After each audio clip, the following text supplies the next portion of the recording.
आज का ये युग जितना तेजी से आगे बढ़ने के लिए, उन्नति करने के लिए, जीवन में सुख लाने के लिए प्रयत्नशील है, उतना ही जीवन के अंदर तनाव भी है। तनाव, अशांति, स्ट्रेस सब किसी के जीवन में बहुत तेजी से बढ़ रहा है। किसी भी तनाव का, स्ट्रेस का आना स्वाभाविक होता है, क्योंकि जब आप किसी भी काम को करते हैं तो काम करते हुए आपको तनाव तो आता है, लेकिन किसी भी तनाव को खराब उस स्थिति में माना जाता है जब वह तनाव भय, चिंता और दबाव के साथ आपके शरीर पर काम करने लगता है। जब कभी आपके अंदर प्रतिस्पर्धा होती है, कंपटीशन की भावना होती है, तनाव उस समय भी आएगा, लेकिन उस समय वो तनाव सुखद होता है कि मुझे आगे बढ़ना है, आगे से आगे जाना है, दूसरों से आगे जाना है। लेकिन जैसे ही उसमें कोई डर आकर खड़ा हो जाता है, कोई चिंता सवार हो जाती है और बुद्धि का, मस्तिष्क का और हृदय का दोनों का तालमेल नहीं रहता, मतलब ठीक से सोच नहीं पाते, भावनाओं के ऊपर डर काबू करने लग जाए, तब वो जो असंतुलन है, बैलेंस बिगड़ना, वो आपको बहुत बड़ा स्ट्रेस देता है।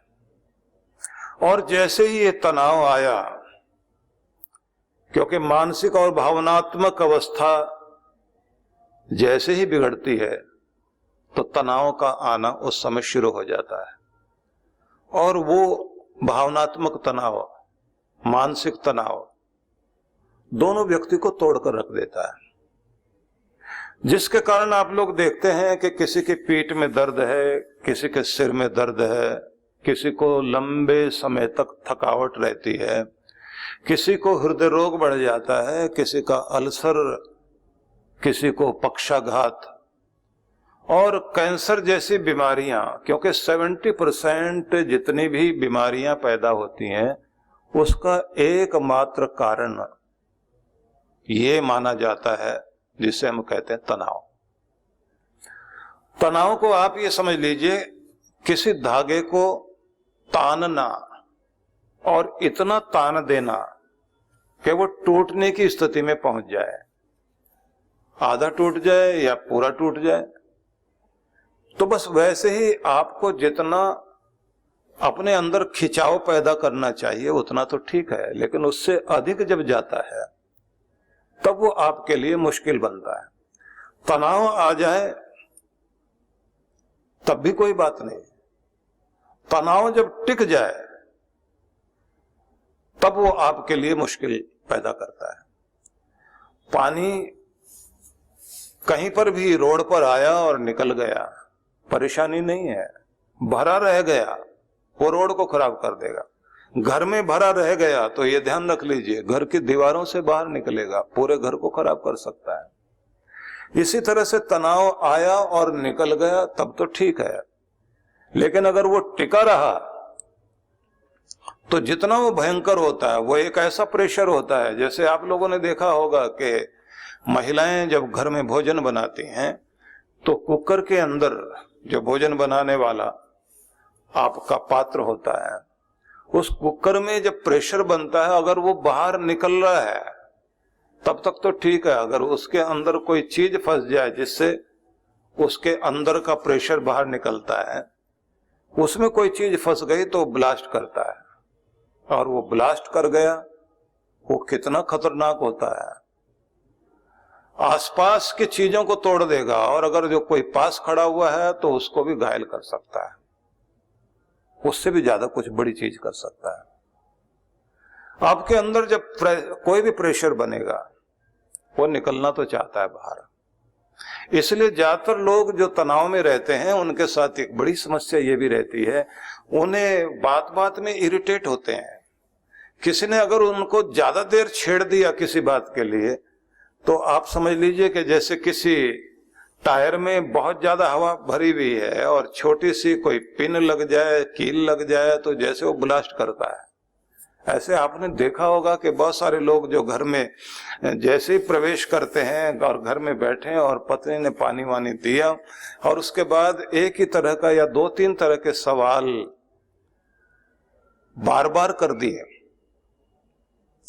तब एक आध बार तो वो खींच कर जवाब देता है, इरिटेट होकर जवाब देगा। अगली बार और सवाल किया तो उससे ज्यादा इरिटेट होकर के खींच कर जवाब देगा। अगर तीसरी बार आपने फिर छेड़ दिया, अब वो ब्लास्ट करेगा। इतना गुस्सा, चीखना चिल्लाना। और जैसे ही पत्नी ये बोलेगी हमने ऐसा कर क्या दिया, बोल क्या दिया, अब वो चीखेगा चिल्लाएगा, तुम लोग मुझे जीने नहीं दोगे, तुम मुझे ये कर दोगे, तुम मुझे वो कर दोगे। अब इसमें आश्चर्य लगता है सबको कि इनको हो क्या गया, ये आजकल ऐसे कैसे रहते हैं। बच्चे भी डर जाते हैं कि सवाल करना भी बड़ा मुश्किल है, बात करना मुश्किल है। पता ये चलता है कि बाहर से शांत दिखाई देने वाला आदमी शांत नहीं है, वो तनाव से भरा हुआ है। और थोड़ा बहुत तनाव नहीं, बहुत ज्यादा तनाव से भरा हुआ है। वो बाहर से शांति दिखा रहा है, वो बाहर किसी से मिल रहा है, हाथ बात मिलाते हुए मुस्कुराने की भी चेष्टा करता है, और जैसे ही घर में घुसेगा और पत्नी ने, क्योंकि वहां वो अपने स्वाभाविक स्थिति में आता है, वहां बनावट नहीं होती। बाहर किसी से मिलेगा तो आपने देखा मुस्कुराता हुआ मिलता है। जब घर में कोई झगड़ा हो जाएगा, कोई ब्लास्ट कर देगा वो इस तरह, तो पड़ोसन के साथ में वो महिला जैसे ही रोते हुए कहेगी हमारे घर में तो पता नहीं किसी ने क्या कर दिया है, रोज झगड़ा ही होता है, 2-1 सवाल इनसे पूछ लिए, आप इसे बाहर हो गए। अब पड़ोसन ये कहेगी कि हमने तो उनको मुस्कुराते हुए देखा है, बहुत अच्छे से सबसे बातचीत करते हैं, हम पति पत्नी बाहर खड़े हुए थे, अभी तो वो बहुत अच्छे से मिलकर अंदर गए हैं, ऐसा क्या हो गया। अब वो बाहर नकली, उसने अपने आप को ढक रखा था एक नकली आवरण से।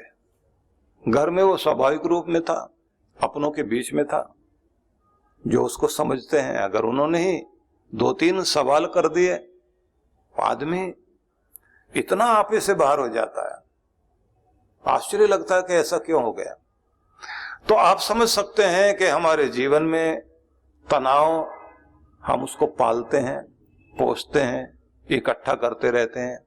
और ये दुखद बात है, किसी एक घर से, एक व्यक्ति से ये तनाव चलेगा। व्यक्ति व्यक्ति से जुड़ा हुआ है, कहीं ना कहीं काम करने वाला, कोई अपनी फैक्ट्री में काम करेगा, कोई दुकान पर काम करेगा, कोई ऑफिस में काम करेगा। जहां भी कोई काम करता है वहां किसी बॉस ने, ऊपर वाले व्यक्ति ने, जिसके मातहत आप हैं, जिसके अंडर में आप काम करते हैं, उसने कुछ भी अपने घर का गुस्सा किसी बात को लेकर के निकाल दिया। अब वो तनाव आगे समाज में जाएगा, उस व्यक्ति से होता हुआ, उसके नीचे वाले लोगों से होता हुआ, फिर घर तक आएगा। घर तक चलते चलते वो बच्चों तक पहुंचेगा, और बच्चों तक ही नहीं पहुंचेगा, पत्नी भी बड़बड़ाती भी जब किचन में काम करेगी तो उसके बर्तनों में से भी आवाज आएगी और बड़बड़ाती रहेगी, हमने ऐसा क्या कह दिया। सारा दिन वेट करते रहते हैं, सारा दिन इंतजार करते रहते हैं, पूरे दिन प्रतीक्षा करने के बाद अगर 2 सवाल कर दिए, उसके बाद में इतनी सारी बातें सुना दी। वो भी उधर पश्चाताप करता हुआ, वो अपने मन में किसने मुझे क्या कहा, उसका गुस्सा मैंने यहां निकाल दिया। उसके बाद में फिर वो भी कहेंगे इनको क्या जरूरत थी ये बातें करने की। और आपने ये देखा होगा कि महिलाएं भी जब अकेले में काम कर रही होती हैं तो बड़बड़ाती हुई, चीखती चिल्लाती हुई, न जाने कितनी कुछ चीजें बोल रही होती हैं। पहले मैं लोगों को देखता था कि पार्क में वो टहलते थे, तो अकेला व्यक्ति टहल रहा है तो बड़बड़ाता हुआ टहलता था। आजकल पता नहीं लगता वो बड़बड़ाता हुआ टहल रहा है या कोई कान में लगा के किसी से फोन में बात करता हुआ जा रहा है। लेकिन लगता ऐसा ही है कि चाहे वो फोन से बात करता हुआ जा रहा हो लेकिन हर आदमी बड़बड़ाता हुआ नजर आता है, क्योंकि तनाव के युग में हम प्रवेश कर रहे हैं और आदमी को बहुत जरूरत है शांति की, चैन की, सुकून की। आदमी सोचता है कोई दुनिया का ऐसा कोना मिल जाए जहां शांति हो। याद रख लीजिए, आप दुनिया के किसी भी कोने में चले जाइए, कहीं पर भी आप शांति ढूंढने की कोशिश करेंगे, शांति तो परमात्मा ने सब जगह बसा रखी है, लेकिन इंसान जहां भी रहेगा थोड़े दिनों तक वो अपने आप को ढक कर रखता है। जैसे वो देख लेता सब मेरे जैसे ही हैं, बस उसके बाद शुरुआत हो जाएगी। चाहे किसी तपोवन में आप जाइए, किसी आश्रम में जाइए, किसी मंदिर में जाइए, किसी क्लब में जाइए, किसी होटल में, किसी सोसाइटी में जाइए, आदमी वही है, जीने का तरीका वही है, बात वही शुरू होगी। थोड़े दिनों तक आप उसको ढक कर रख सकते हैं। इसलिए आदमी ये कहेगा, मंदिरों में भी लोग कहते हैं कि हम तो पीछे से चलते चलते आगे आए और कमेटी में भी चले गए, लेकिन आए तो शांति के लिए, यहां तो अशांति है। इससे तो अच्छा अपने घर में ठीक थे। मंदिर में अशांति नहीं, आदमी के मन में अशांति है। अशांति अशांति वाले लोग जैसे मिलेंगे, चाहे मंदिर में मिलें, चाहे तपोवन में मिलें, चाहे वो किसी आश्रम में मिलें, चाहे गंगा के तट पर मिलें, केदारनाथ में भी चले जाएंगे, आदमी जहां जाएगा, जैसे पति पत्नी जहां भी जाएंगे आप उनको देख लीजिए, पति पत्नी एक दूसरे से बहुत अच्छे से परिचित होते हैं, एक दूसरे की खूबियों को जानते हैं, एक दूसरे की कमियों को जानते हैं, एक दूसरे की असलियत को जानते हैं। इसलिए आप लोग देखते हैं इस दुनिया में कोई पैसे के लिए लड़ता है, कोई अपने फर्ज के लिए लड़ता है, कोई धर्म के लिए लड़ रहा है, कोई स्वार्थ के लिए लड़ रहा है। पति पत्नी एक ऐसे हैं, निस्वार्थ लड़ते हैं और लगातार लड़ते हैं। जहां कहीं चले गए, कोई बात नहीं, कोई मतलब नहीं, फिर भी लड़ते जरूर हैं, क्योंकि दोनों जानते हैं एक दूसरे को। कहीं भी बैठ गए उनकी लड़ाई शुरू, तेरी मेरी बने ना और तेरे बिना सरे ना।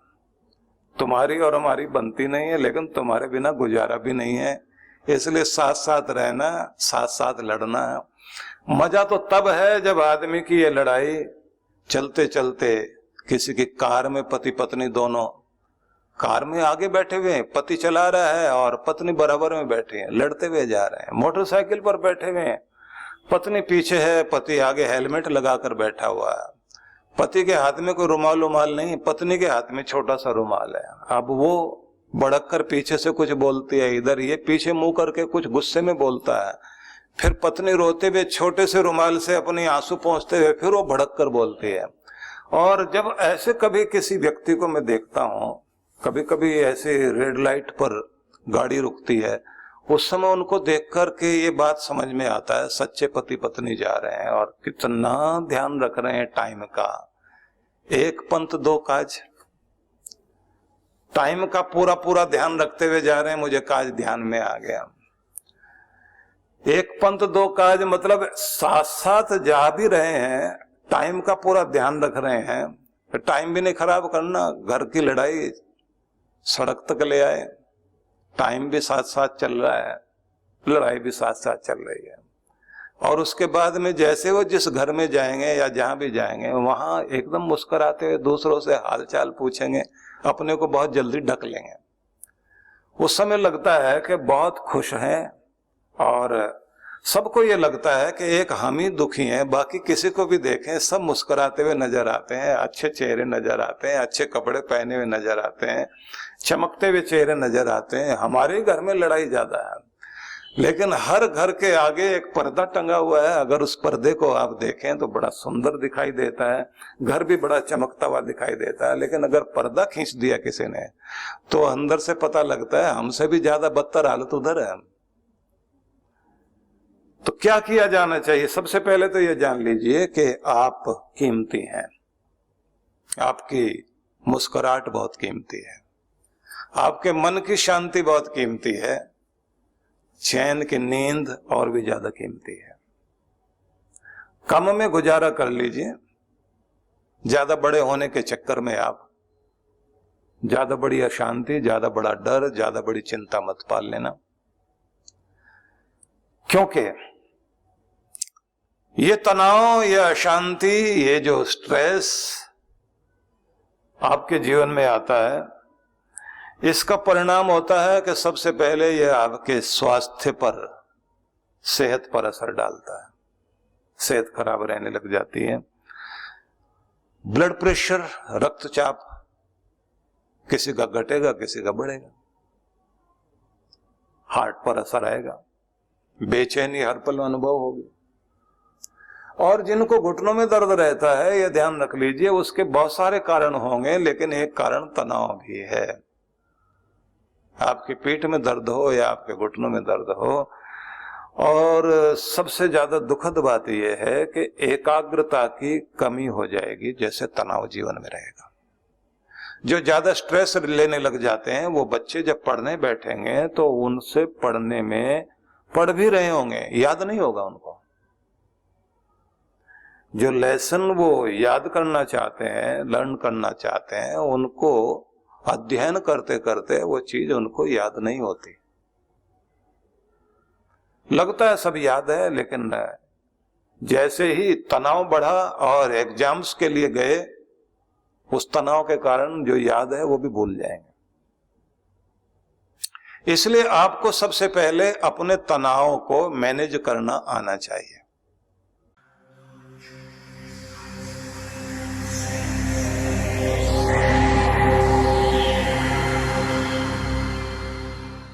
शिवरात्रि का अवसर सामने है और हम सब भगवान शिव के लिए कहते हैं कि शिव समान कोई दाता नहीं, विपद विदारणहार, लज्जा मेरी राखियो, हे शिव नंदी के असवार।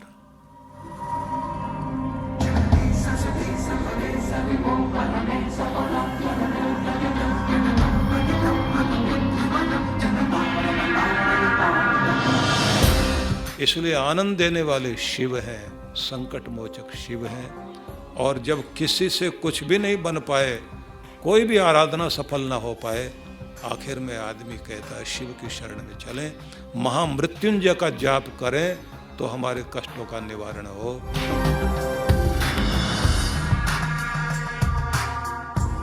तो ऐसे भगवान शिव की आराधना का अवसर है शिवरात्रि। और शिवरात्रि में मन चाहा वरदान पा सकते हो, अपने कष्टों से मुक्ति पा सकते हो।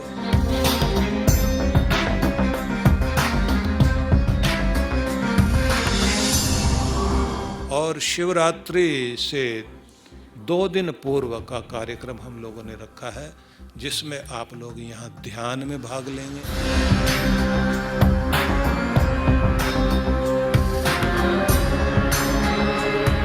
और शिवरात्रि वाले दिन जहाँ रुद्राभिषेक करने का अवसर भी मिलेगा,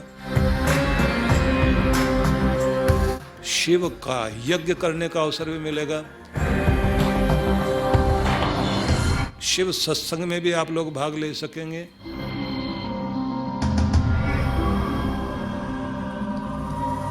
और यहाँ देव दर्शन भी कर सकेंगे।